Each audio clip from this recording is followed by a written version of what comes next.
അതുകൊണ്ട് പ്രാർത്ഥിച്ച് കഴിഞ്ഞിട്ട് മാത്രമേ ഞാനത് തുറക്കുള്ളൂ എന്ന് ഞാൻ മുന്നേ പറഞ്ഞതാണ്. ഞങ്ങൾ അത്രയും പ്രാർത്ഥിച്ചിട്ടുണ്ടായിരുന്നു. ഗ്രേസ് മാർക്കോടുകൂടി പാസ്സാവുകയാണെങ്കിൽ ഗ്രേസ് മാർക്കോടുകൂടെ പാസ്സാവുള്ളൂ എന്ന് എനിക്ക് ഉറപ്പായിരുന്നു. മാതാവേ, നീ എനിക്ക് കഴിഞ്ഞ പ്രാവശ്യം തന്ന പോലെ ഇപ്രാവശ്യം ഗ്രേസ് മാർക്കോട് കൂടെ എന്നെ പാസ്സാക്കണമെന്ന് ഞാൻ പ്രാർത്ഥിക്കുമായിരുന്നു. അങ്ങനെ റിസൾട്ട് മുന്നേ നന്നായി പ്രാർത്ഥിച്ചു. ഞാൻ എൻ്റെ ഫോണിലും സൈറ്റിലും അത് നോക്കുന്ന സമയത്തൊക്കെ തൈലം പുരട്ടി ഞാൻ ഉപ്പ് കഴിച്ച് കാശുരൂപം കയ്യിൽ പിടിച്ച് ഞാൻ പ്രാർത്ഥിച്ചു.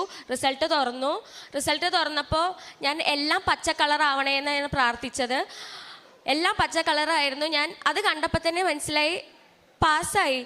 ഒരുപാട് സന്തോഷമായി. ഇതെങ്ങനെ നടന്നു? അമ്മയെ ഈശോപ്പിച്ചില്ലെങ്കിൽ ഞാൻ പാസ്സാവില്ല. എനിക്ക് ഒരുപാട് സന്തോഷമായി. പിന്നെ നോക്കിയപ്പോഴാണ് ഞാൻ അറിഞ്ഞത് ഗ്രേസ് മാർക്ക് ഒന്നും ഇല്ലാതെ തന്നെ മാതാവ് എനിക്ക് ഞാൻ വിചാരിച്ചതിനെക്കാട്ടും കൂടുതൽ, ഞാൻ വിചാരിക്കാത്ത മാർക്ക് തന്ന് എന്നെ